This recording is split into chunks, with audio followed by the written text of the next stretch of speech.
one topic, that is delay calculation. Okay, not calculation actually, definition of delay times. Okay. So power dissipation in CMOS logic. So this is one important topic. So you can expect one question from this. So what are the different types of power dissipation happens in CMOS logic or CMOS inverter maybe. Okay. So now, basically, there are three types of power dissipation. Okay. So if you have any question at any slide, so you can ask at that time. Okay. So basically, there are three types of power dissipation in CMOS circuit. In CMOS circuit means maybe any CMOS logic. For example, CMOS inverter. Okay. So the three different types are three different categories of power dissipation. First one, that is the dynamic or switching power dissipation. Okay.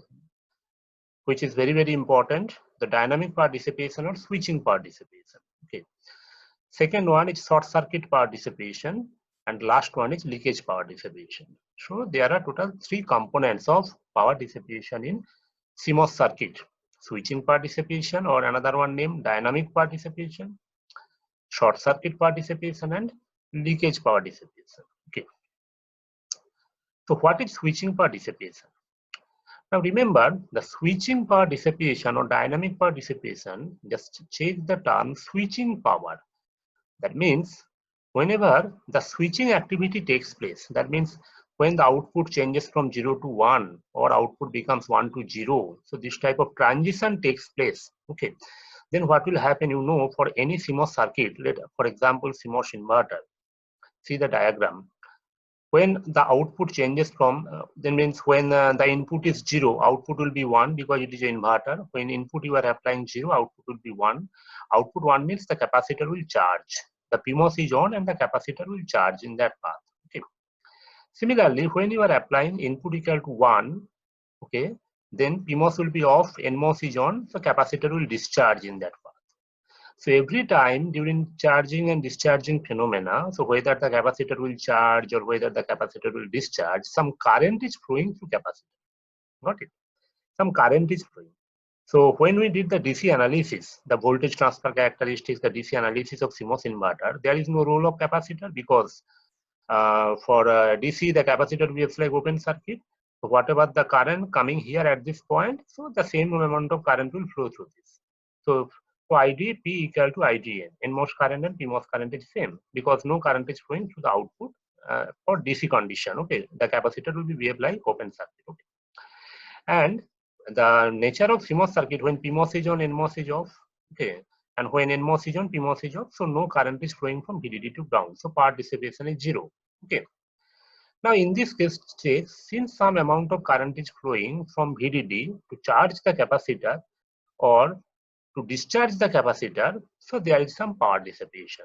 Okay, so the power dissipation due to the charging and discharging of this parasitic load capacitor is termed as switching power dissipation. Okay, so it is clear that when the switching activity is very fast, that means when the input changes very fast, rapidly, okay, 0 to 1, 1 to 0, so the output will change very fast. That means if you apply a very high frequency signal at the input, so the transition at the output becomes very fast, very quickly it will change from output will change from 0 to 1, 1 to 0, etc. So the capacitor will charge and discharge very quickly. Okay, so a large amount of current will flow, IC. Okay, so since the switching activity is more, okay, so large amount of current will flow, so the value of the charging and discharging current will be more, so you can expect the power dissipation is more. Okay, so this calculation is important. So that is this calculation is present in the transient analysis chapter, the delay calculation, the last power dissipation. Okay, see, this is the input. The first graph indicates this one is the input and output. Okay, see this dashed line, this is the input.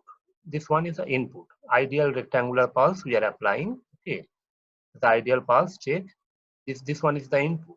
Okay, check when input goes from 0 to 1, low to high, the output changes from VOH to VOL with some delay. Okay, because for each logic gate there will be some delay, propagation delay. We shall discuss in the next slide. Okay, so there will be some delay. This one again, when input changes from high to low, output changes from low to high. Okay, so this is the input output characteristics of CMOS inverter. When the input is a ideal rectangular pulse, so output will change in that way. Okay, now check, when the input changes from 0 to 1, output changes from 1 to 0. Okay, when input changes from 0 to 1, 0 to 1, that means and output changes from 1 to 0, that means capacitor will discharge. Capacitor will discharge. When output goes to low, logic 1 to logic 0, capacitor will discharge. And you know the NMOS network is responsible for discharging. Okay, who will discharge the capacitor? Pull down network, NMOS network. So NMOS network responsible for discharging. Okay, so the NMOS current will flow. Initially the current value is very high when the transition will begin, because you know the charging and discharging graph of capacitor. Okay, the exponentially and gradually it will decay. Okay. Similarly here, when input changes from 1 to 0, so output changes from 0 to 1, that means output will charge, the capacitor will charge. Output changes from 0 to 1, capacitor will charge, so it will charge through which transistor? PMOS. So PMOS is active in this place, so the capacitor will charge in that way. Okay, the current flowing through PMOS, this one, initially a large amount of current will flow, because initially the capacitor will be a slight short circuit, a large amount of current will flow, and gradually when the capacitor charges, gradually the current flowing to the capacitor, okay, will be reduced. The same thing will be repeated here. Okay, so we can calculate how much power dissipation takes place by using the average value. So P average, that is average power dissipation in one cycle. In one cycle, that is 0 to t, one time period. From 0 to t, one time period, how much power dissipation takes place? That is 1 by t integration 0 to t. How to calculate average value of any? That is 1 by t, the average value over complete cycle, integration 0 to t, V into I into dt. Because power means voltage into current, VI dt. That is integration over one complete cycle. We are taking average, that's why 1 by t. Okay. Now see, in between this to this, 0 to t by 2, check the graph. In between 0 to t by 2, the NMOS transistor is active, PMOS transistor is off. Okay, in between this transistor here, the NMOS transistor, the current flowing to NMOS transistor is active. Okay, and t by 2 to t, in this time duration, the current flows to PMOS transistor. Okay, so we can divide the integral into two parts. 1 by t, integration 0 to t by 2, this is one part, and t by 2 to t, this is another one part. So first part belongs to NMOS transistor, because see, we are getting some current due to NMOS transistor. Here we are getting some current and due to PMOS transistor. Okay. Now check how we can write this. What is the value of V? So for when NMOS is active. Okay. Check the diagram. What is the voltage across NMOS transistor? Here it is V out. This is 0. So the voltage across NMOS transistor, this is equal to V out. Okay. And what is the current flowing through NMOS transistor? Current is just opposite of IC. If we assume the capacitor current flows in that direction when PMOS is off, so IDN, if this current is 0, so ID and IC, they are same actually, but in opposite direction. So we can write, so V out, that is the voltage term, voltage across NMOS transistor, current flowing to capacitor, I equal to C dV by dt. Why minus sign? Because NMOS current and capacitor current, they are just opposite direction. This one. Okay. So this is the power dissipation takes place in NMOS transistor. Similarly, next cycle, since PMOS is active, so integration t by 2 to t, see what is the voltage across PMOS transistor? This is VDD, this is V out. So the voltage across PMOS transistor, VDD minus V out. Okay, so VDD minus V out. And what is the current flowing through PMOS transistor? Check. When we are analyzing PMOS transistor, NMOS is off, so the current will flow in that direction. So capacitor current and PMOS current, they are same. Okay. So IC equal to C dV by dt. So IC equal to C dV, that means the voltage dV, that is the voltage across capacitor here, by dt. Okay. So this is the value of average current. Okay. So while okay, after integration, you will get this one 0 to t by 2 and t by 2 to t. Okay.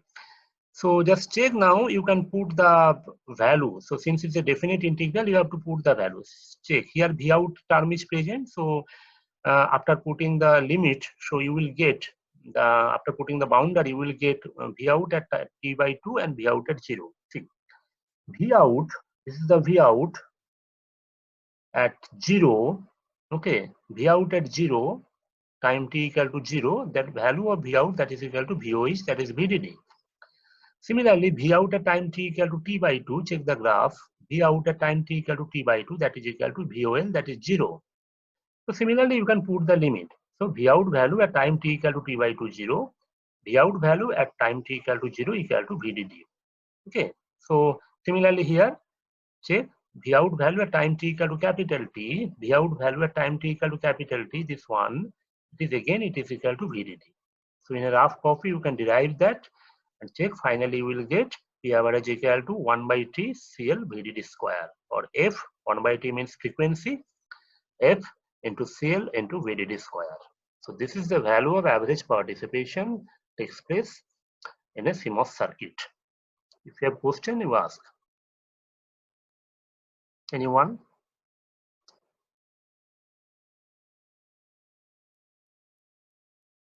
Anybody having any question? This calculation is important. So you must solve this in a rough copy. So what I'm telling, that process, put the limit from the graph, you must solve it in a rough copy. So no question, okay? So we're going to the next slide. So this is an important question. So why low power dissipation feature of CMOS circuit less prominent during high-speed operation? That means we know that the power dissipation of CMOS circuit is extremely smaller, because when NMOS transistor is on, PMOS transistor is off. Okay, at static condition. So that thing we discuss in the DC analysis of CMOS inverter. But see, that feature is not prominent, okay, so much. Why? At a high speed operation. So because at high speed, since the switching activity is more, the capacitor will charge and discharge very quickly. Okay, then what will happen? The power dissipation is more. See, check the final expression. P average equal to 1 by T CL VDD square, or 1 by T means frequency F, the clock frequency F CL VDD square.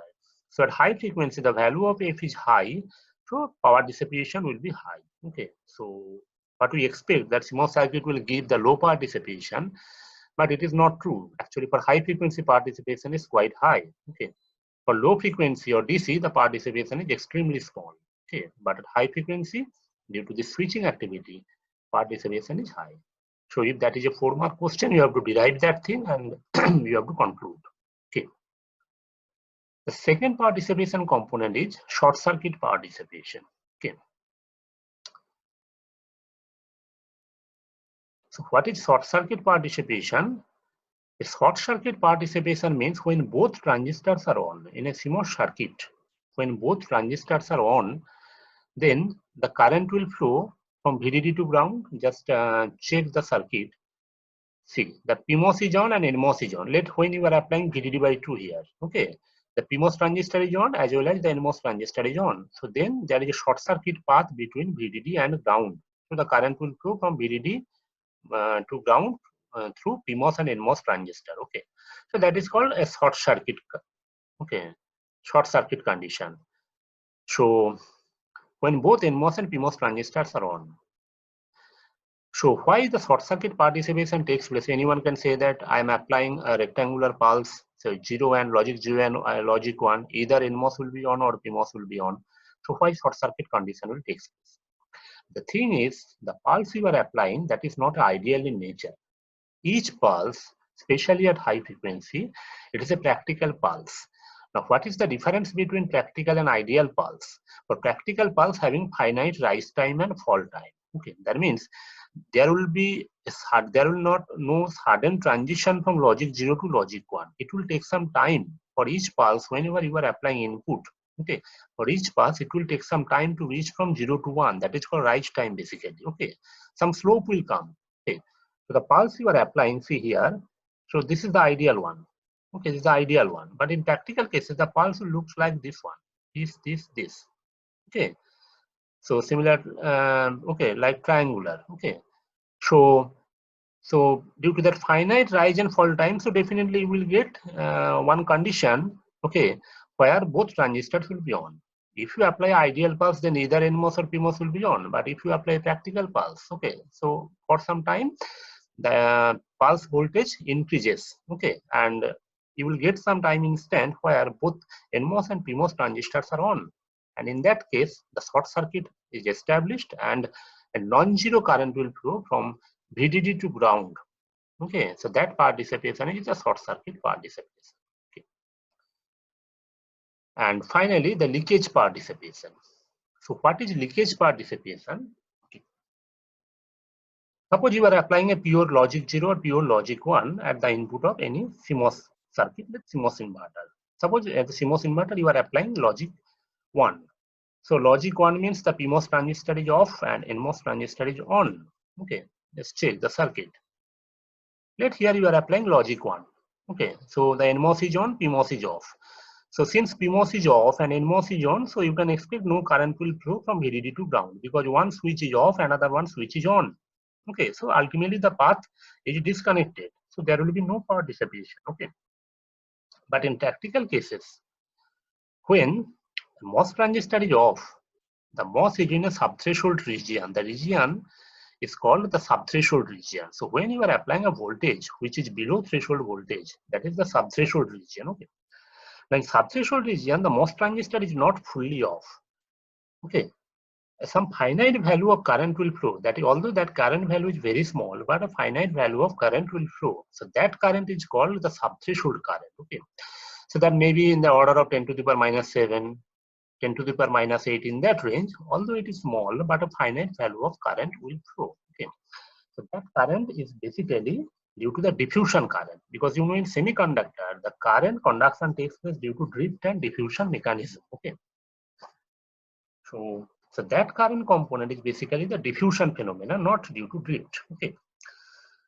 So now see, although you are applying logic 1, so the NMOS is on, PMOS is off, but PMOS is not fully off. PMOS is conducting very small amount of current. Ultimately that current will be passes to ground. So again there is a standby power dissipation due to leakage. Okay. So that is called the leakage power dissipation. Okay. Now this leakage power dissipation is one important issue, especially for modern transistors, that nanoscale transistors, okay, for modern VLSI circuits, because the value, since you are going to apply the scaling strategy to reduce the dimension of transistor, and for scaled transistor, the value of leakage current is quite large compared to long channel transistors. Okay. There are several reasons. I am not going to discuss that. Anyways, the leakage is more for short channel transistors, scale transistors. So there will be some issue related to the leakage power dissipation. Okay, see, whenever the power dissipation value is more amount of heat will be generated, and that's some thermal management issue will come. Okay. So those are the three basic types of power dissipation in CMOS circuit.